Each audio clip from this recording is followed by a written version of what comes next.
It's official that iconic equipment boosts are coming to Rise of Kingdoms, but just how powerful are these buffs to your gear? Stick around in this video as I break it down.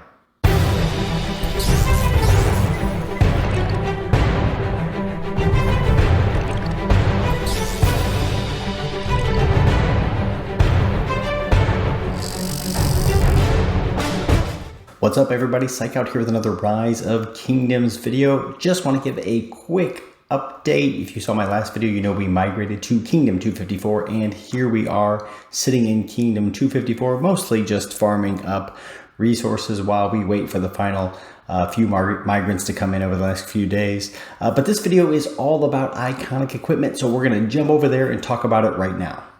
All right, so this is the screenshot that someone has shared with me. I actually found this on the Absodian Discord channel, so you might want to check that out. I'll probably put a link to that channel down below. It's a very cool channel for all kinds of information. Obviously, this came from Kingdom 1093, and they shared it on their Discord originally, so we thank them for that. But this has also been announced officially that iconic equipment is coming to Rise of Kingdoms. I'm not going to talk a lot about iconic equipment and all the features of that. Chisgul has a video on that relatively recently. I will try to put a link to that video in the description as well. Here I'm going to talk about just how powerful this iconic equipment is, but real briefly, you can get these sorts of crystal things that you can, iconic crystals that you can use. You can get them from Lost Canyon or the Artisan's Forge. They seem to cost about 20,000 coins in Lost Canyon, so they're relatively cheap, but it seems like you can't buy that many. We're not exactly sure yet how many you're going to be able to buy, but they boost your attributes. The way they boost the attributes is pretty clear. The weapon and the gloves, that is the arms or the hands and the weapon, both of those give attack. The helm and the chest both give defense. The legs and the boots give health. And it seems like for all 6 of those, that's going to be for the specific troop type. So for example, here we're showing the Heart of the Saint, which is a sort of a cavalry type weapon. And so that will be giving a buff on cavalry attack, for example. The key thing here is that these things buff base stats. And by the way, the accessories also give buffs. Again, this is only on legendary equipment. This does not count on epic equipment, which is a really critical point of this video. But the accessories also give buffs, and that is in the form of health. And if you're in season 1 of KVK, I think it gives one, just adds 1 to your base stats. And look, I have got the base stats shown here on the screen. This is for a base T5 cavalry march. So adding 1 point, for example, to attack would bring you from 220 to 221. Those are the base stats for a T5 cavalry. But as you move along and when you get into the Season of Conquest, which is really what I'm going to focus on here, you get 3 points added. So you'll get 3 attack for a legendary iconic piece of equipment. You would not actually get anything for the Heart of the Saint because you cannot make that into iconic equipment. So I've redone my equipment calculator. If you haven't seen anything about my equipment calculator before, I will put a card at the top where I first sort of display that equipment calculator. But I use this to look at what gear is the best for which marches. You can see here I have got a comparison up for X, Y, and Nevsky, which is a pretty common march. It's not a march I'm using right now, but it's a march I have used in the past, and I probably will use it in altar fights should that continue to be one of the strongest marches to use in altars. But you can see here with all epic equipment, and again, I'm assuming you get special talent all this equipment, all of the buffs that you get. We have the base stats, we have tech bonuses. Those tech bonuses come from, this assumes you've maxed Season of Conquest technology, so that's why the attack is so high. Then we have the commander fix bonuses, which include skills for both commanders, but it also includes talents. All of that's already done. I've already done all the math for that. Put all of that in there, and this gives us a total stat. And that's the real key number, is what are the total attack, what is the total defense, what is the total health of this march. We also have here on the screen how much damage is increased by the equipment, how much damage is reduced by the equipment. And then I have that compared to a baseline. The baseline march, I believe for this one, is Pelagius and Baibars. So the baseline march is an epic march, Pelagius and Baibars, with a talent build and with full epic equipment. I believe that's without any special talents on it, but I'm not 100%. I think it's epic equipment without special talents. So we see we do that quite a bit better than that, but that's not a surprise. We have much better commander pairs. We have all of our equipment special talented, so we're better than that. So the real question here is, how much better is iconic equipment than, say, the equipment that we might otherwise have. So here we have just a typical epic march, and you can see that those are the total benefits there, 27.8%, or total effectiveness 52.42%. So I'm going to switch over here to, this is one, I'll switch over to this one first. This is going all legendary gear, full Hellish Wasteland gear. We've got Ring of Doom, Horn of Fury. I'm not actually counting the stats, the actual bonuses from Ring of Doom and Horn of Fury here, but it's how much extra stats am I getting. So you can see our total effectiveness is up to 60.3%, which is a pretty big increase. If we go back over here, so we're at 52.42. So we're up about a little under 8%. So maybe 7.5% is our total amount of increase when we go from all epic gear to all legendary gear. Again, that's all epic with special talents. That's legendary gear without any special talents, just bad luck or psych out style luck when you are crafting. So a pretty big boost for people who can get to legendary gear. But what happens when we switch that gear to iconic? What happens if we make that gear iconic? Now, look, there's an assumption here. I'm going to go ahead and make all 8 pieces iconic. We don't know how easy it is going to be to get these artisan crystals or these iconic crystals to use in the Artisan's Forge. It might be very difficult. So that means 8 might be unrealistic. You may be 2 or 3 KVKs before people can even have a full set of iconic equipment. But let's just say, what would happen if we get to a full set of iconic equipment? That's really what I want to get to here. And when we do that, we can see that we are jumping up our total effectiveness to 74.43%. Again, to compare here, that's a 14% increase in effectiveness compared to the legendary gear, and compared again to that epic gear, 52.42% to 74.43%. That is a 22% increase in effectiveness, right? Did I do that math correctly? Yes, 22% increase in effectiveness by going to legendary gear with iconic. So remember, the jump from epics with special talents to legendary was fairly modest, but the jump from legendaries to iconic is quite massive. And again, as I mentioned, you can see here, this changes those base stats. We see we have a base stat, a base attack of 226. That's 3 points for the rifle of the Hellish Wasteland. That's 3 points for the armband of the Hellish Wasteland, the weapon and the gloves.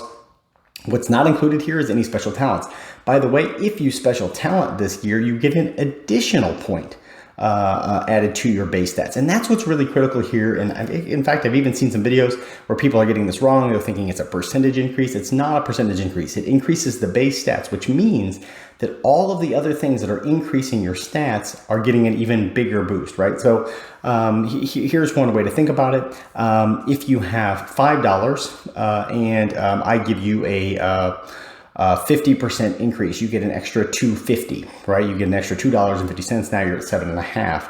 If you have $6 and I give you a 50% increase, now you're at 9, right? So the jump scales up, and the bigger I get. So I was at $6, so now let's go to something like $10, and I give you a 50% increase. Now you're at 15, right? So the scaling continues and continues to grow because that base where you're starting from is much larger. So the point here is that there seems to be a really big jump, and I've got a couple of other numbers I want to share with you here. Let me jump to, yes, this one right here. So this is another way you can compare these different marches to each other. So this is, on the top row is how much extra damage the march is doing. And so that's basically attack times the number of troops and things like that. So how much damage is the march going to do? And if we go from epic to legendary, which, you know, if you're a sort of a low spend or free to play player, going from epic to legendary will take you a while. You might be able to get 1 or 2 very effective legendary sets after a long time playing, but that gives you about 2.7% more damage, right? So again, big spenders, they have no problem. They build multiple sets with epics, from no more epics. They don't even use epics. They just go to all legendaries in their sets. That's about a 2.71% advantage and a 1.73% advantage in damage reduction, right? So total, you look at that and you go, okay, so they're getting about a 4.5%, let's say 4.5% advantage for the player who has legendary gear over epic gear. But if we go from legendary to iconic, we see that that's a further 2.73% increase on damage and 8.54%. And again, this is the same gear, right? This is the gear here that I'm talking about. I'm talking about on the same march, right?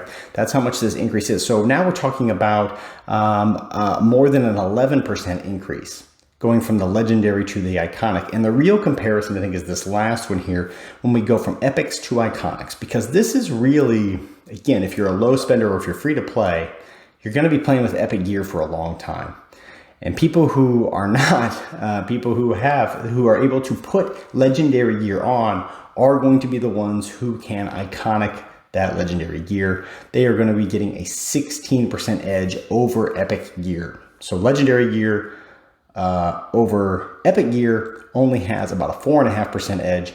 But when we go to legendary gear that's iconic over epic gear, we're looking at a 16% edge almost in terms of the advantage for those players. So point here is this. The iconic buffs are really massive. They make a big difference. They're going to make marches much stronger. It's going to be must-have for rallies, must-have for garrisons. There's no doubt about that. If you don't have those, you're in big trouble from a rally and a garrison standpoint. So that's one point. And look, I've also done this for cavalry. I've done this for this is for cavalry. I've done this for archers. Let me actually pull that up really quickly here on my other screen. For archers, it ends up being an even bigger effect. It ends up being about almost a 17% advantage. Well, I guess it's a little over 16%, a little over 16% advantage for archers.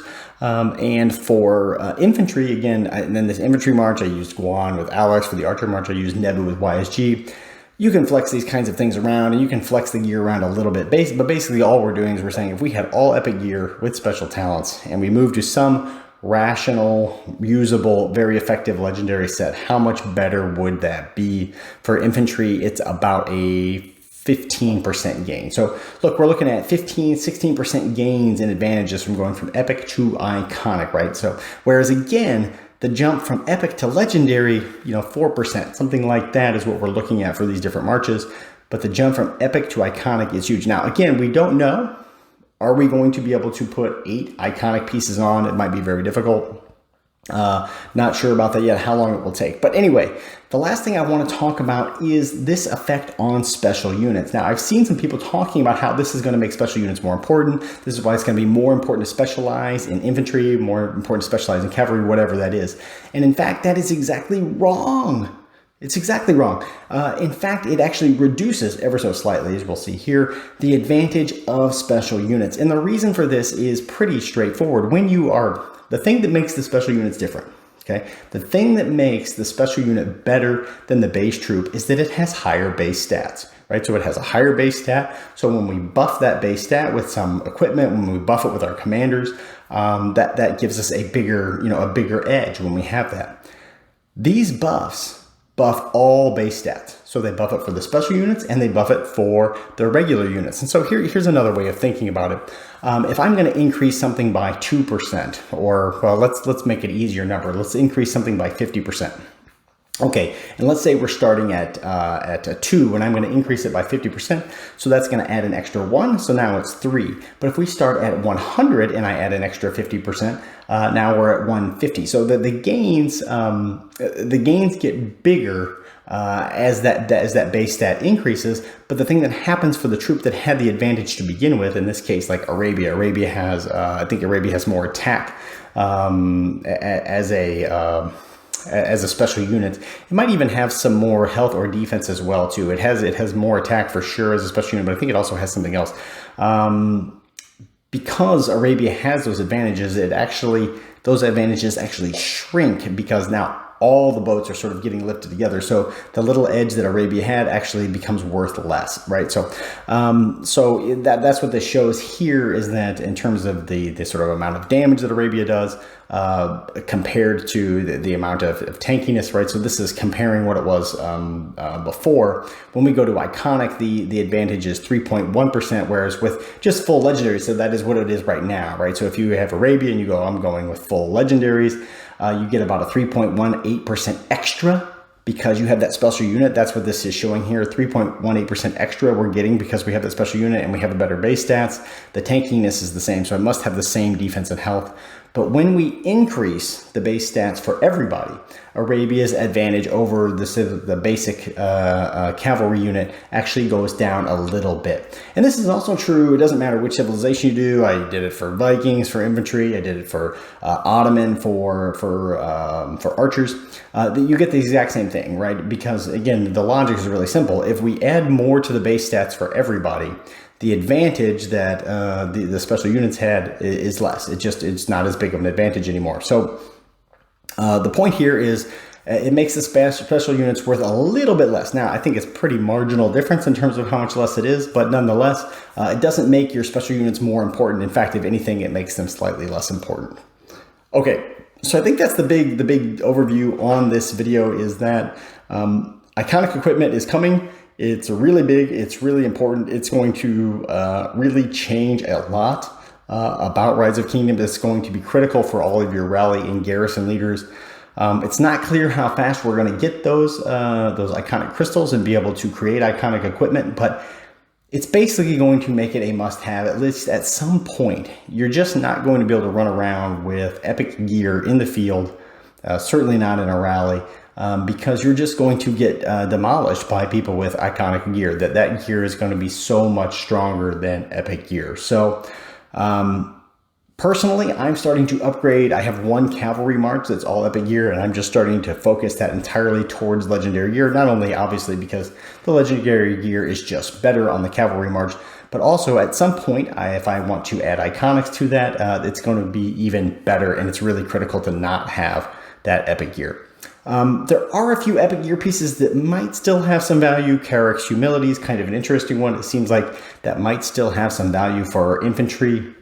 But for the most part, you're going to probably want your marches to be entirely in legendary gear with this change. That's it for this video. If you like this sort of thing, if you like hearing about how these changes are going to affect the meta in Rise of Kingdoms, don't forget to like this video. Leave a comment down below if you have some insights into how Iconic is going to change things, or if you just feel like, hey, I don't like this, or I do like this, or tell me what you think about this iconic equipment change that is coming to Rise of Kingdoms. Don't forget to subscribe to the channel and hit that notification bell so you get notified every time I drop a new video. Thanks so much for coming by, everybody, and I will see you in the next one.